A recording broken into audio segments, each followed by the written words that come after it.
അസ്സലാമു അലൈക്കും വറഹ്മത്തുള്ളാഹി വബറകാതുഹു. അൽഹംദുലില്ലാ വസ്സലാത്തു വസ്സലാമു അലാ റസൂലില്ലാ. പ്രിയ നിറഞ്ഞ സഹോദരങ്ങളെ, ഉസ്മാൻ റളിയല്ലാഹു അൻഹുവിൻ്റെ രക്തസാക്ഷിത്വത്തിൻ്റെ ചരിത്രം നമ്മൾ വായിക്കുമ്പോൾ അത് വെറും ഒരു രാഷ്ട്രീയ സംഭവത്തിൻ്റെ കഥയല്ല.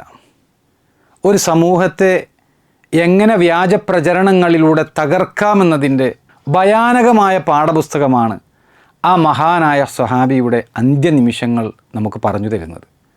ജനങ്ങളുടെ മനസ്സുകളിൽ സംശയത്തിൻ്റെ വിത്തുകൾ വിതറി അസത്യങ്ങളെ സത്യത്തിൻ്റെ വേഷം ധരിപ്പിച്ച് അത് കൃത്യമായി സമൂഹത്തിൽ പ്രചരിപ്പിച്ച് സ്വർഗം കൊണ്ട് വാഗ്ദാനം ചെയ്യപ്പെട്ട മഹാനായ സ്വഹാബി ഉസ്മാൻ റളിയല്ലാഹു അൻഹുവിനെതിരെ നിരവധിയായ ആരോപണങ്ങൾ കുഴപ്പക്കാരായ ആളുകൾ ഇളക്കിവിട്ടിട്ടുണ്ട്.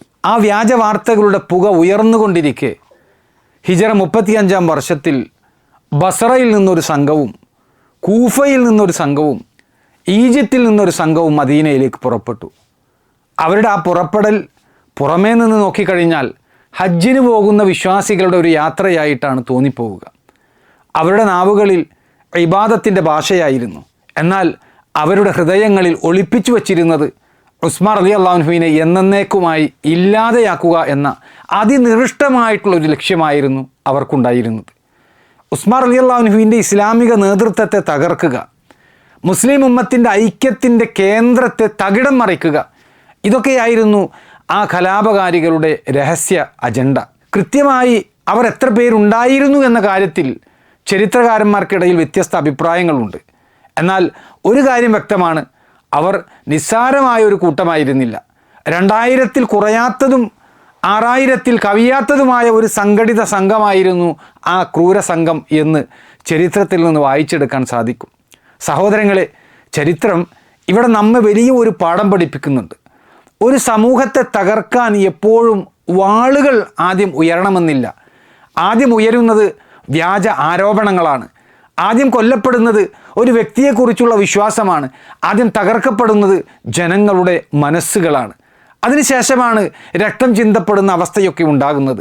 ഉസ്മാൻ റളിയല്ലാഹു അൻഹുവിനെ വധിക്കാൻ വേണ്ടി മദീനയിലേക്ക് കടന്നു വന്ന ആ ആളുകൾ ഇതേ രീതിശാസ്ത്രമാണ് സ്വീകരിച്ചത്. അവർ ഭീഷണിപ്പെടുത്തിയും ശക്തി ഉപയോഗിച്ചും ഉസ്മാൻ റളിയല്ലാഹു അൻഹുവിനെ ഇല്ലാതാക്കാൻ വേണ്ടി തുനിഞ്ഞു വന്ന ആളുകളാണ്. പക്ഷേ അതെല്ലാം അവർ പ്രകടമാക്കുന്നത് അതിൻ്റെ അവസാന ഘട്ടത്തിലാണ് എന്നർത്ഥം. ദുൽഖഅദ മാസത്തിൻ്റെ അവസാനത്തിൽ ആ ദുഷ്ടന്മാരായ ആളുകൾ അവർ ഉസ്മാൻ റളിയല്ലാഹു അൻഹുവിൻ്റെ വീടിന് ഉപരോധം ഏർപ്പെടുത്തി. അവർ അദ്ദേഹത്തോട് ഇസ്ലാമിക നേതൃത്വത്തിൽ നിന്ന് ഒഴിയണമെന്ന് ആവശ്യപ്പെട്ടു. ദുൽഹിജ്ജ 18 വരെ ആ ഉപരോധം അവർ തുടർന്നു കൊണ്ടിരുന്നു. അക്കാലത്ത് ജമാഅത്ത് നമസ്കാരത്തിൽ പങ്കെടുക്കാനായി പുറത്തിറങ്ങാൻ പോലും ആ ദുഷ്ടന്മാർ ഉസ്മാൻ റളിയല്ലാഹു അൻഹുവിനെ അനുവദിച്ചിരുന്നില്ല. ഒന്ന് തൊണ്ട നനക്കാനുള്ള കുടിവെള്ളം പോലും അവർ തടഞ്ഞു വച്ചു. ഫിത്നക്കാരിൽപ്പെട്ട ഒരാളാണ് അന്ന് നമസ്കാരത്തിന് ഇമാമായി നമസ്കരിക്കാൻ നേതൃത്വം നൽകിയത്.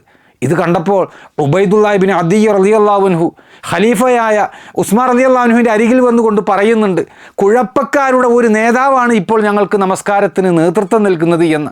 ഞങ്ങൾ എന്ത് ചെയ്യണമെന്ന് അദ്ദേഹം ചോദിക്കുന്നുണ്ട്. ഉസ്മാൻ റളിയല്ലാഹു അൻഹു പറഞ്ഞു, ജനങ്ങൾ നിർവഹിക്കുന്ന ഏറ്റവും നല്ല കർമ്മമാണ് നമസ്കാരം. ആളുകൾ അത് നല്ല രീതിയിൽ നിർവഹിക്കുമ്പോൾ നിങ്ങൾക്ക് അവരുടെ പിറകിൽ നമസ്കരിക്കാം. എന്നാൽ നമസ്കാരം അവർ മോശമാക്കുകയാണ് എങ്കിൽ നിങ്ങൾ അവരിൽ നിന്ന് വിട്ടുനിൽക്കണം എന്നാണ് ഉസ്മാൻ റളിയല്ലാഹു അൻഹു അതിന് നൽകിയ മറുപടി. സഹോദരങ്ങളെ, ഇമാം ബുഖാരി അദ്ദേഹത്തിൻ്റെ സ്വഹീഹിൽ ഈ സംഭവം രേഖപ്പെടുത്തിയിട്ടുണ്ട്. നമ്മൾ മനസ്സിലാക്കണം, ചില സ്വഹാബികൾ ഉസ്മാൻ റളിയല്ലാഹു അൻഹുവിനെ പ്രതിരോധിക്കുന്നതിന് വേണ്ടി അദ്ദേഹത്തിൻ്റെ വീട്ടിലെത്തിയ സന്ദർഭം ഉണ്ടായിട്ടുണ്ട്. അലി റളിയല്ലാഹു അൻഹുവിൻ്റെ മക്കളായ ഹസൻ റളിയല്ലാഹു അൻഹു, ഹുസൈൻ റളിയല്ലാഹു അൻഹു, അബ്ദുല്ലാഹി ബിൻ സുബൈർ റളിയല്ലാഹു അൻഹു, അബൂ ഹുറൈറ റളിയല്ലാഹു അൻഹു, മുഹമ്മദ് ബിൻ തൽഹത്ത് ബിൻ ഉബൈദുല്ലാഹ് റളിയല്ലാഹു അൻഹു, അബ്ദുല്ലാഹി ബിൻ ഉമർ റളിയല്ലാഹു അൻഹു തുടങ്ങി പ്രമുഖരായിട്ടുള്ള സഹാബികൾ അവരുടെ കൂട്ടത്തിലുണ്ട്. അവർ ഉസ്മാൻ റളിയല്ലാഹു അൻഹുവിനെ വധിക്കാൻ തുനിഞ്ഞ അതിക്രമകാരികളായ ആളുകൾക്കെതിരെ പടപൊരുതാൻ തയ്യാറായി വന്ന ആളുകളാണ്.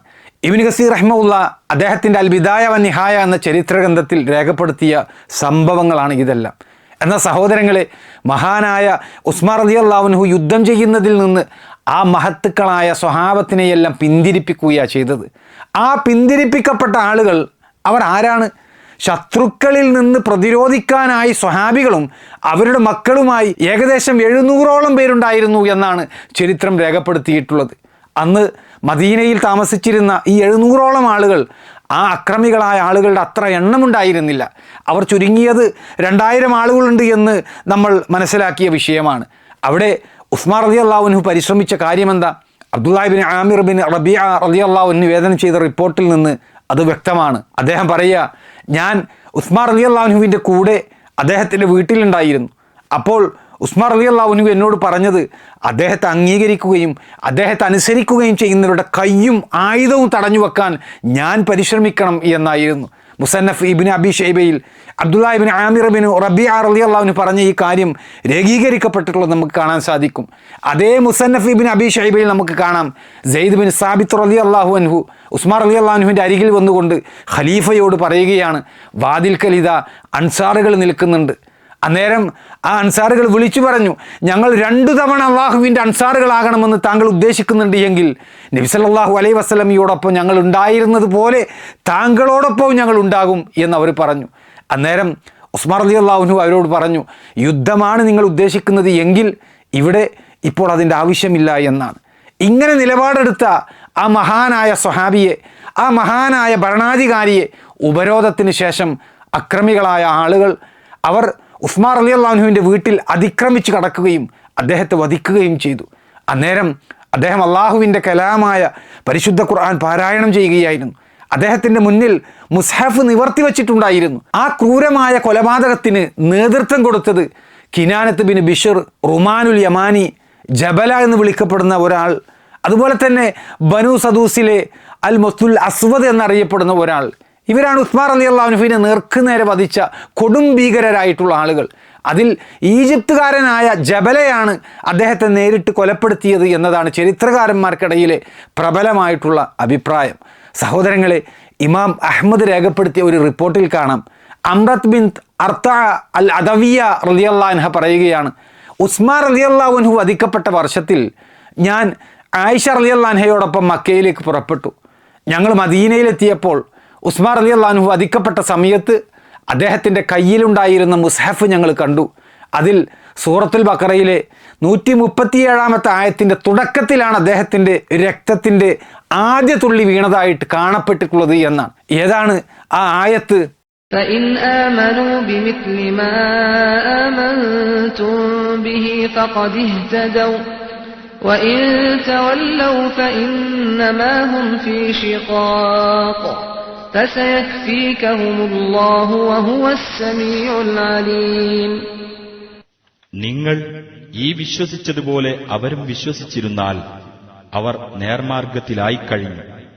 അവർ പിന്തിരിഞ്ഞു കളയുകയാണെങ്കിലോ അവരുടെ നിലപാട് കക്ഷിമാത്സര്യം മാത്രമാകുന്നു. അവരിൽ നിന്ന് നിന്നെ സംരക്ഷിക്കാൻ അല്ലാഹു മതി. അവൻ എല്ലാം കേൾക്കുന്നവനും എല്ലാം അറിയുന്നവനുമത്രേ. ഈ കാര്യം പറഞ്ഞതിന് ശേഷം അംറ റളിയല്ലാഹു അൻഹ പറയുകയാണ്, ഉസ്മാൻ റളിയല്ലാഹു അൻഹുവിനെ വധിച്ച ആ ഫിത്നക്കാരിൽ ഒരാളും നേരെ ചൊവ്വെ മരണമടഞ്ഞിട്ടില്ല എന്നാണ്.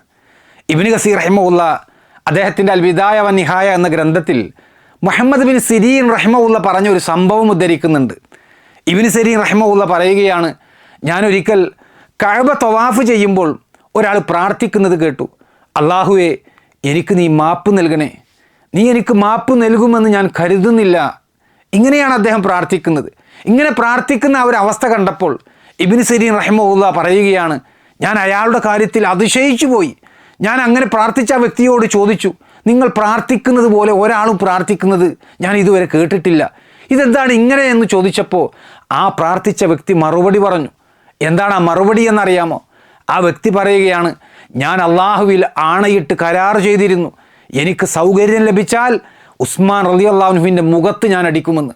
അങ്ങനെ അദ്ദേഹം വധിക്കപ്പെടുകയും തുടർന്ന് അദ്ദേഹത്തിൻ്റെ മയ്യത്ത് അദ്ദേഹത്തിൻ്റെ വീട്ടിലെ കട്ടിലിൽ കിടത്തിയ ആ സന്ദർഭത്തിൽ ജനങ്ങളെല്ലാം ആ മഹാനായ സ്വഹാബിയുടെ മയ്യത്ത് നമസ്കരിക്കുന്നതിന് വേണ്ടി അദ്ദേഹത്തിൻ്റെ വീട്ടിലേക്ക് എത്തിക്കൊണ്ടിരുന്ന ആ ഒരു സാഹചര്യത്തിൽ ഞാനും നമസ്കരിക്കാൻ എന്ന മട്ടിൽ ആ വീട്ടിലേക്ക് കടന്നു ചെന്നു.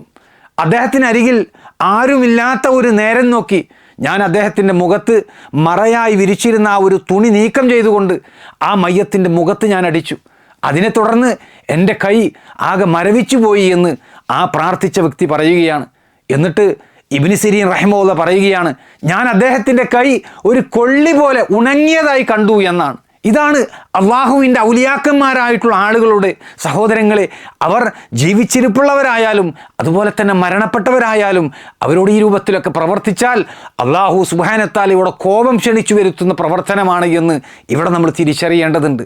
സഹോദരങ്ങളെ, പലപ്പോഴും ഉസ്മാൻ റളിയല്ലാഹു അൻഹുവിൻ്റെ വധവുമായി ബന്ധപ്പെട്ട വിഷയം സംസാരിക്കുമ്പോൾ ചില ആളുകൾക്കുണ്ടാകുന്ന ഒരു സംശയമാണ്, ഉസ്മാൻ റളിയല്ലാഹു അൻഹു വധിക്കപ്പെട്ടപ്പോൾ അതിനെ ചെറുത്തു നിൽക്കാൻ ഒരു സ്വഹാബിയും ഇല്ലാതായത് എന്തുകൊണ്ടാണ് എന്ന്. അതിനുള്ള ഒന്നാമത്തെ ഉത്തരം, അങ്ങനെയുള്ള ഒരു കാര്യം തീരുമാനിച്ചത് അത് ഉസ്മാൻ റളിയല്ലാഹു അൻഹു തന്നെയാണ് എന്നതാണ്. ആ മഹാനായ സ്വഹാബി എല്ലാ സ്വഹാബികളോടും കലാപകാരികൾക്കെതിരെ യുദ്ധം ചെയ്യുന്നതിൽ നിന്ന് വിലക്കിയിരുന്നു. എല്ലാ സ്വഹാബികളോടും അവരവരുടെ വാളുകൾ നിർബന്ധമായും ഉറയിലിടണമെന്ന് ഒരു ഭരണാധികാരി എന്ന നിലയിൽ അദ്ദേഹം കൽപ്പിച്ചിരുന്നു. അള്ളാഹുവിൻ്റെ വിധിക്ക് വിധേയനാകാൻ അദ്ദേഹം സ്വയം തയ്യാറെടുത്തു കഴിഞ്ഞ ഒരു മാനസികാവസ്ഥയിലായിരുന്നു എന്ന് നമ്മൾ മനസ്സിലാക്കണം. പണ്ഡിതന്മാർ പറയുന്നത് ഇത് അദ്ദേഹത്തിൽ രണ്ട് കാര്യങ്ങൾ വ്യക്തമാക്കുന്നുണ്ട് എന്നാണ്. ഒന്ന്, അദ്ദേഹത്തിൻ്റെ ധീരതയാണ് എങ്കിൽ രണ്ടാമത്തേത് അദ്ദേഹത്തിന് മുഹമ്മദ് നബി സല്ലല്ലാഹു അലൈഹി വസല്ലമയുടെ ഉമ്മത്തിനോടുണ്ടായിരുന്ന കാരുണ്യമാണ്. കലാപകാരികളായ ആളുകൾ അവർ അപരിഷ്കൃതരായ അനറബികളാണ് എന്ന് അദ്ദേഹം മനസ്സിലാക്കിയിട്ടുണ്ട്. അതുകൊണ്ട് തന്നെ ഈ ആളുകൾ തന്നെ വധിച്ചാലുണ്ടാകുന്നതിനേക്കാൾ വലിയ ഫിത്നയാണ് സ്വഹാബികൾ അവർക്കെതിരെ വാളെടുത്താൽ ഉണ്ടാകുന്ന അപകടം എന്ന് അദ്ദേഹം മനസ്സിലാക്കി. ഇതായിരുന്നു ഉസ്മാൻ റളിയല്ലാഹു അൻഹുവിൻ്റെ നിരീക്ഷണം. ബോഷന്മാരുമായി ഏറ്റുമുട്ടിക്കഴിഞ്ഞാൽ ചിലപ്പോൾ നിരവധി സ്വഹാബികളുടെ മരണത്തിന് അത് കാരണമാകും. അഭിമാനം പിച്ചിച്ചീന്തപ്പെടാനും സ്വത്ത് കവർന്നെടുക്കാനുമൊക്കെ ഇത്തരം കലാപങ്ങൾ കാരണമാകുമെന്നതിൽ സംശയമില്ല. അവരതിരുവിട്ട് പ്രവർത്തിക്കുകയും ചെയ്യും. അതിനേക്കാൾ നല്ലത് താൻ ഒരാൾ മാത്രം വധിക്കപ്പെടലാണ്.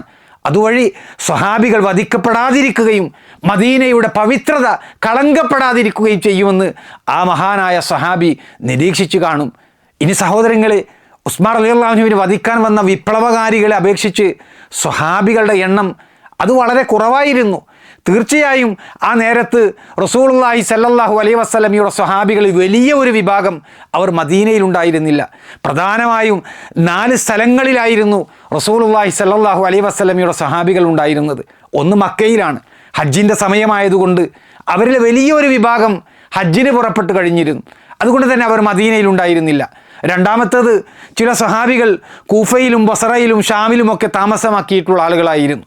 മൂന്നാമത്തേത്, ചില സ്വഹാബികൾ ജിഹാദിലേർപ്പെട്ടുകൊണ്ട് മദീനക്ക് പുറത്ത് പോർക്കളത്തിലായിരുന്നു അവർ ഉണ്ടായിരുന്നത്. ബാക്കിയുള്ള സ്വഹാബികളാണ് നാലാമത്തെ ഗണത്തിൽ മദീനയിൽ വിപ്ലവകാരികളോട് ഏറ്റുമുട്ടാൻ മാത്രം അംഗബലമില്ലാതെ എന്നിട്ടും ഉസ്മാൻ റളിയല്ലാഹു അൻഹുവിൻ്റെ അനുവാദം തേടിക്കൊണ്ട് യുദ്ധത്തിന് തയ്യാറാണ് എന്ന് ആവേശത്തോടു കൂടി പറഞ്ഞുകൊണ്ട് ആ കലാപകാരികളെ നേരിടാൻ അവർ രംഗത്തു വന്നത്. മാത്രമല്ല, നമ്മളിവിടെ മനസ്സിലാക്കണം, മിക്ക സ്വഹാബികളും തങ്ങളുടെ മക്കളെ ഉസ്മാൻ റളിയല്ലാഹു അൻഹുവിനെ പ്രതിരോധിക്കുന്നതിന് വേണ്ടി മദീനയിലേക്ക് പറഞ്ഞയച്ചവരായിരുന്നു. എന്നാൽ പുതുതായി രൂപപ്പെട്ട ഈ ഒരു കുഴപ്പം അത് ഉസ്മാൻ റളിയല്ലാഹു അൻഹുവിൻ്റെ വധത്തിൽ കലാശിക്കുമെന്ന് അവർ ഒരിക്കലും കരുതിയിരുന്നില്ല. അബക്കമതികളിൽ നിന്നുണ്ടാകുന്ന സ്വാഭാവികമായിട്ടുള്ള ചില എതിർപ്പുകളും ഉപരോധങ്ങളും മാത്രമാണ് ഇത് എന്ന് അവർ ധരിച്ചു വച്ചത്. ഉസ്മാൻ റളിയല്ലാഹു അൻഹു അവരെ വാളുകൊണ്ട് നേരിടാൻ അനുവാദം നൽകാത്തത് കൊണ്ട് തന്നെ അവർ പിന്നീട് തിരിച്ചു പോവുകയും ചെയ്തു. എന്നാൽ അധികം വൈകാതെ കലാപകാരികളുടെ ആവേശം അതിരുവിടുകയും അവർ ഉസ്മാൻ റളിയല്ലാഹു അൻഹുവിനെ വധിക്കുകയും ചെയ്തു. അന്ന് മദീനയിലുണ്ടായിരുന്ന സ്വഹാബികൾ ഈ ആളുകൾ ഇങ്ങനെ ഒരു കടുംകൈ ചെയ്യുമെന്ന് ഒരിക്കലും പ്രതീക്ഷിച്ചിരുന്നില്ല. ഏതായാലും സ്വഹാബികളുടെ പ്രതിരോധം ആ സമയത്ത് ഉസ്മാൻ റളിയല്ലാഹു അൻഹുവിന് ലഭിക്കാതിരിക്കാനുള്ള പ്രധാന കാരണം അത് ഉസ്മാൻ റളിയല്ലാഹു അൻഹു തന്നെ അവരെ തടഞ്ഞു എന്നതാണ് അതിൻ്റെ വസ്തുത എന്ന് നമ്മൾ തിരിച്ചറിയണം. സഹോദരങ്ങളെ, ഇവിടെ നിന്നാണ് ചരിത്രത്തിലെ ശിഈ പ്രസ്ഥാനത്തിലേക്കുള്ള അടുത്ത വഴിമരുന്നായി ചരിത്രം ഗതിമാറുന്നത്. അത് നമുക്ക് തുടർന്ന് വരുന്ന എപ്പിസോഡുകളിലായി പഠിക്കാം. അല്ലാഹു സുബ്ഹാനഹു വ തആല അനുഗ്രഹിക്കട്ടെ. വസല്ലല്ലാഹു വസല്ലമ വബാറക അലാ നബിയിന മുഹമ്മദിൻ വഅലാ ആലിഹി വസഹ്ബിഹി അജ്മഈൻ വൽഹംദുലില്ലാഹി റബ്ബിൽ ആലമീൻ.